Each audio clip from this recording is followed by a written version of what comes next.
Cedo a palavra ao professor Felipe Dutra Assenzi, coordenador de publicações da Fundação Getúlio Vargas.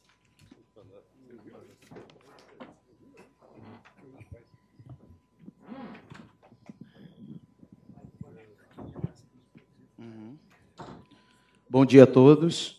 Excelentíssimo senhor presidente, ministro Joaquim Barbosa, presidente do Supremo Tribunal Federal e do Conselho Nacional de Justiça, ministro Francisco Falcão, também corregedor nacional de Justiça, presidente da OAB, presidente Marcos Vinícius, autoridades, senhoras e senhores conselheiros do Conselho Nacional de Justiça.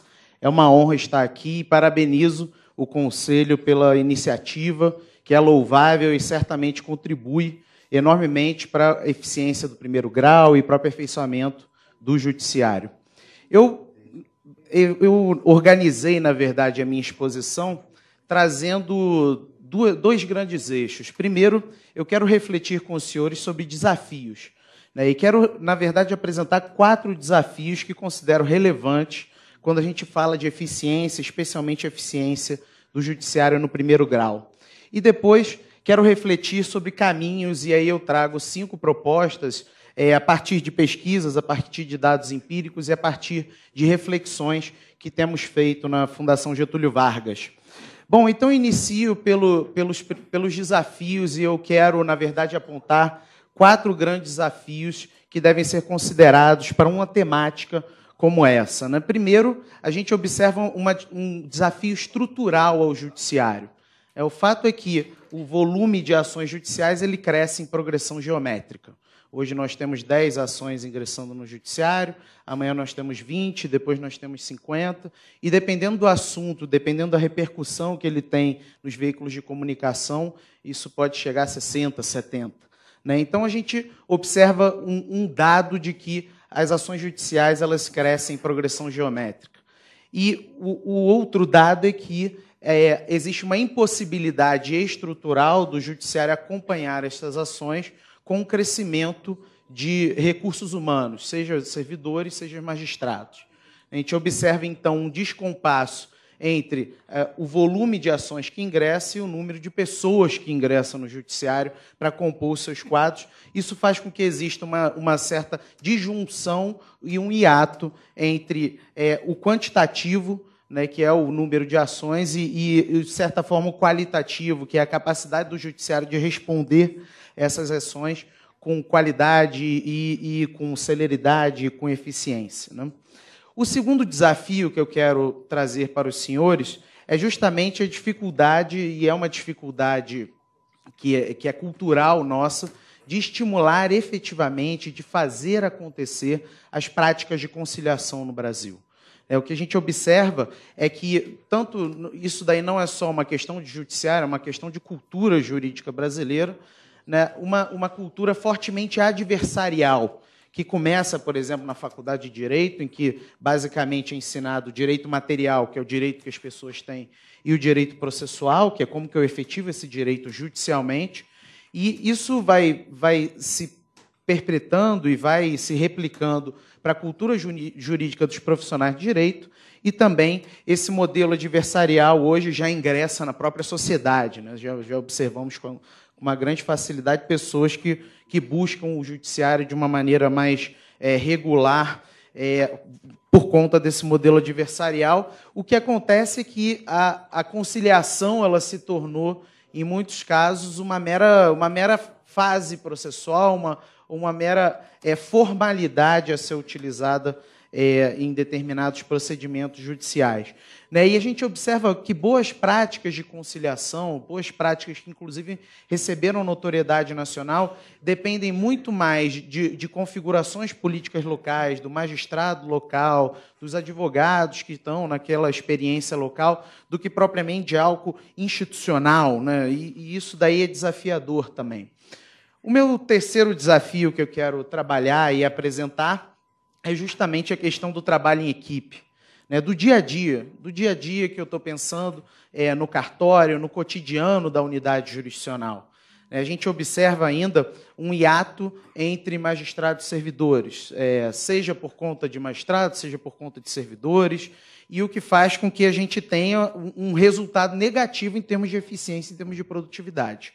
A gente observa muitos tribunais e muitas unidades jurisdicionais que, inclusive, geograficamente, topograficamente, arquitetonicamente, digamos assim, não há uma proximidade entre magistrados e servidores e, portanto, isso afeta e, em alguma medida, contribui negativamente quando o assunto é eficiência, quando o assunto é liderança judicial, quando o assunto é trabalho em equipe.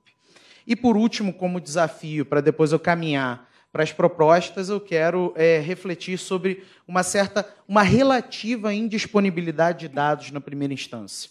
Eu digo relativa, porque ela não é, obviamente, completa, mas o fato é que é muito difícil ter acesso a dados de primeira instância. Os dados de segunda instância, dos tribunais superiores, eles têm uma maior disponibilidade, principalmente online.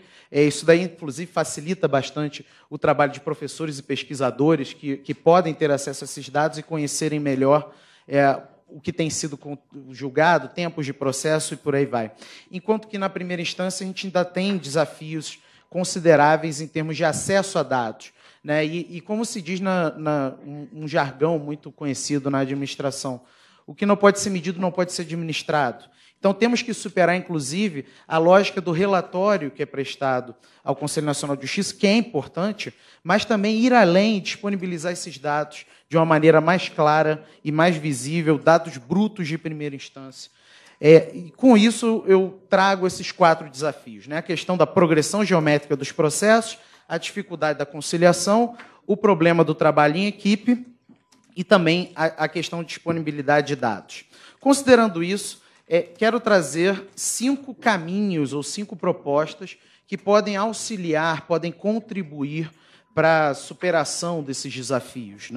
E a primeira proposta é justamente investir em mecanismos de accountability, de divulgação, de disponibilização, de publicização de informações, algo que o CNJ, inclusive, já tem investido muito nesses últimos anos, mas o foco, já que o tema é primeira instância, também pensar esses mecanismos de accountability, de transparência e de publicização de informações na primeira instância. De fato, é preciso ampliar essa disponibilidade de dados para qualquer um.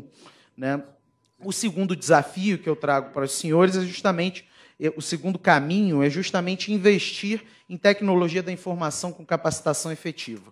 O fato é que hoje temos 90 milhões de processos no país, e a tecnologia ela foi uma grande aliada para transitar nesse volume processual. Hoje é impossível você trabalhar com 90 milhões de processos sem você ter tecnologia da informação, sem você ter informática, sem você ter um aparato tecnológico por trás. Então, a tecnologia ela resolveu muita coisa, mas a tecnologia trouxe outros desafios. Observa-se casos, seja em tribunais, seja em comarcas, em unidades jurisdicionais das mais diversas, em que se adquire um novo sistema processual, se institui uma nova tecnologia, mas não necessariamente magistrados, servidores, eles estão capacitados para utilizar essa tecnologia. E esses sistemas processuais, como eles são diferentes, em boa parte das vezes, entre as unidades jurisdicionais, isso afeta muito a própria eficiência, já que o tema do dia é esse. A eficiência do trabalho no dia a dia de uma unidade jurisdicional, com frequência, você tem o sistema disponibilizado, mas não necessariamente acompanhado de uma capacitação ou de saber utilizar esses sistemas. E, por fim, essa questão também de tecnologia, o fato é que não adianta também só o sistema.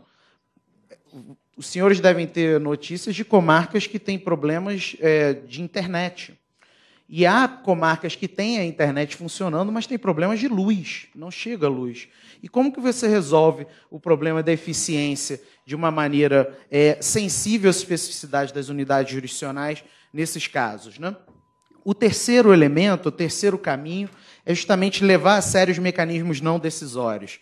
E por mecanismos não decisórios, eu estou pensando aqui justamente no investimento massivo e efetivo e prolongado, porque não é algo que a gente resolve em 5 anos, é algo que a gente resolve em 30, 40, 50 anos, e mecanismos de conciliação, mecanismos menos voltados para o modelo adversarial, de vencedor e perdedor, ou, no máximo, sucumbência recíproca, mas para uma composição dos conflitos mais efetiva. E eu entendo que isso não é uma questão que se resolve em pouco tempo, e eu entendo que isso é uma questão que extrapola, inclusive, essa audiência, né, que é uma questão, inclusive, que envolve uma reforma do ensino, uma reforma do professor, uma reforma do profissional que ingressa do mercado, uma reforma de todos aqueles que compõem os sistemas de justiça também.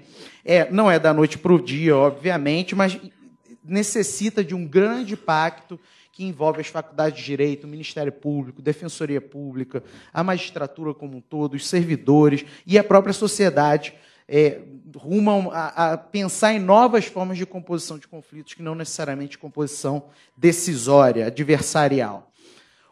A quarta proposta é justamente o desenvolvimento de lideranças judiciais. Hoje, o dia a dia, e eu estou pensando, obviamente, o meu desafio que eu trouxe a respeito do cotidiano entre magistrado e servidor.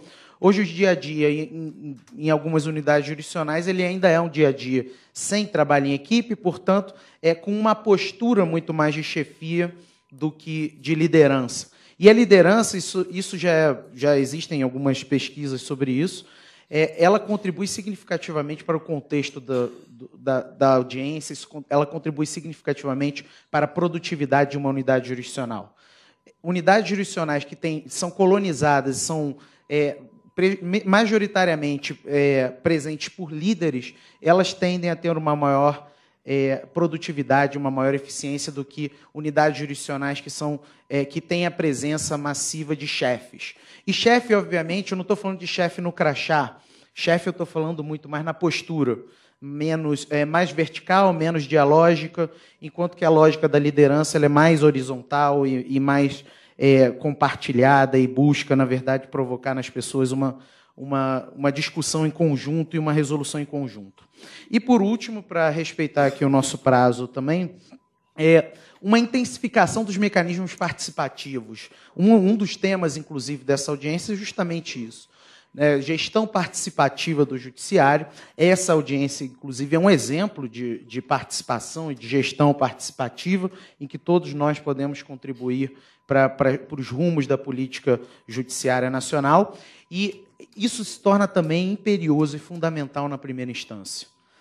Cada vez mais criar mecanismos e formas de incorporar a sociedade civil, grupos interessados, instituições jurídicas, instituições sociais e políticas, não no processo decisório, até porque a decisão em si ela tem que preservar a independência funcional, a imparcialidade e tudo mais, mas sim na construção da política judiciária. Hoje é bastante pacífico de que os magistrados eles não têm somente uma atuação dentro do processo, né? Hoje a importância do judiciário, o protagonismo do judiciário, ele vai além de um processo judicial. E trazer para esse além do processo judicial mecanismos participativos sólidos e efetivos é, ao mesmo tempo, um desafio, mas também uma grande proposta, especialmente na primeira instância, que é o dia a dia, que é o contato mais próximo com a sociedade e com aqueles que vão procurar a justiça. Quero agradecê-los e foi uma honra contribuir com o CNJ nessa audiência pública tão importante sobre gestão, eficiência e primeira instância. Muito obrigado.